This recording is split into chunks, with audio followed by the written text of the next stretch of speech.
there's a mixture of apprehension and tension, because it is day one. You know, the crew are there for the first time as a complete unit. Everyone wants to be ready and you know, create a good impression at least, or at least not create a bad impression on day one. So you have a fairly sizable team there, and you have it all planned out, and you just go into a routine, and everybody has their job, and off they go. So day one, we've received a call sheet, and it states what shots and scenes are going to be filmed that day. You know, and the mist was one of the first things that was needed on filming.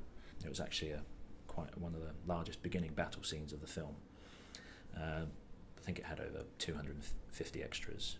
We had a team of 8 guys running the effects ourselves, possibly nearly even 300 crew. And we had various prosthetics, wounds, gore, a lot of smoke. We didn't need much rain because it was absolutely horrific weather throughout that first week of filming. You usually set up camp first of all, so we were in the extras camp. So you'll set up everything that you need for the day, so get all your prosthetics ready, all of your paints, everything that you need, so that when the actor's ready to go, you can just jump in straight away and apply it and get it ready for camera, because the schedule tends to change quite a lot during the day. Maybe they'll be carrying on from one scene, or they'll decide to move another scene forward, so you have to just be prepped and ready. You're all sort of rigged. You think you're ready to go. You know, you sit down and have a good breakfast, and then you're out there setting up, in our case, some heavy equipment. So we'd arrive on set, 2 trucks filled with our guys and all our equipment. I think there was 8 of us on that first day. So the actor will come in first thing in the morning, and it's usually quite a relaxed atmosphere.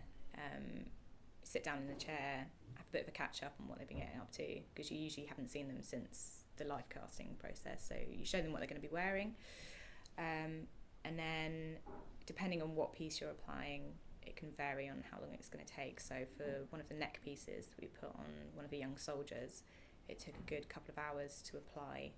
And then head out into the fields and into the kind of quagmire, swampy area that we were filming in that particular day for this battle scene, and start setting our equipment up. So we'd make sure we have kind of power for all the fans we needed to run our lay flat tubing. Make sure all the smoke machines were filled up and ready to go. Also have a bit of breakfast beforehand, because you usually don't get time for lunch. In this instance, they were sort of disappearing off into the hillside to set up smoke stations and lay out smoke tubing, and trying to check with the wind and where it was coming from, and rushing about with small smoke guns to check what the wind was doing and where it was going, so that by the time the camera was ready to film, it was all set. And you know, so you're kind of running your team, making sure that they're happy with how the machines are running, how they're generating enough smoke, whether the production's happy with what you're doing, and basically just keep doing it as long as you can throughout the day, no matter what's going on. Which allows everything to recede and disappear, not just a pile of smoke passing through shot, which would have been wrong.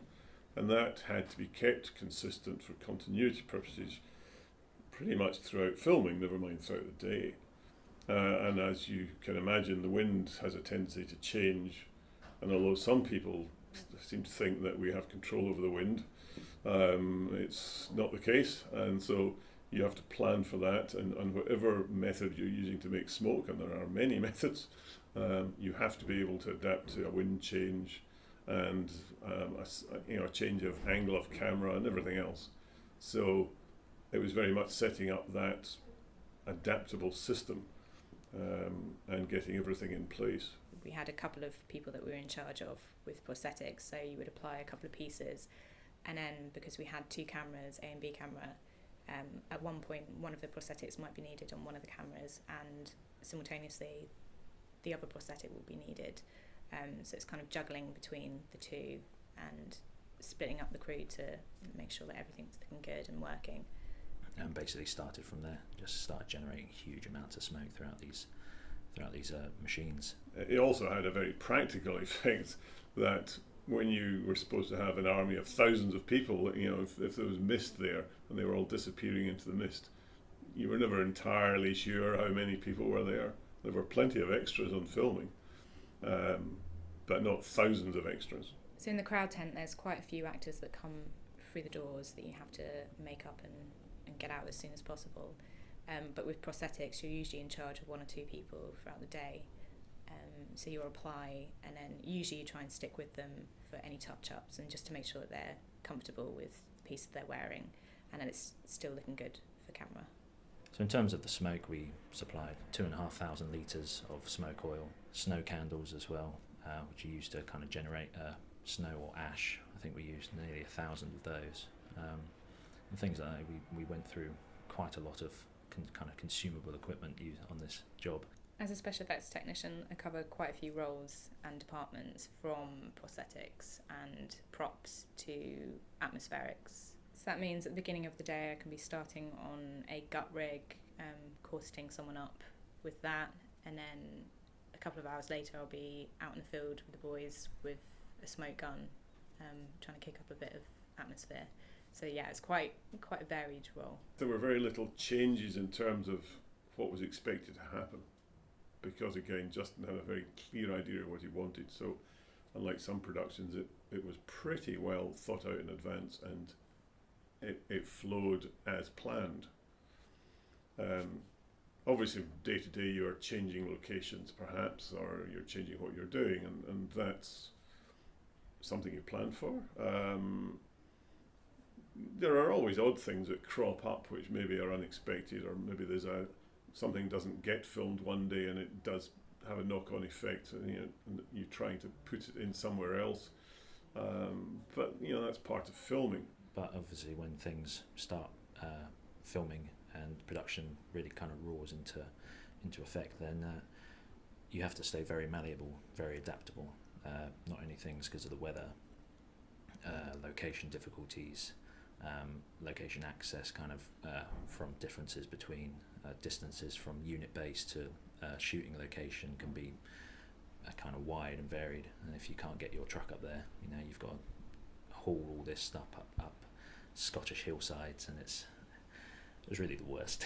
A few of our pieces didn't actually make it to the final edit.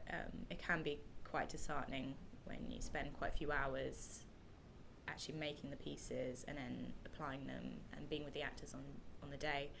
But that's kind of part of our job and our role. You kind of get used to that. Well, the sorts of things that make the job in special effects difficult are many and varied.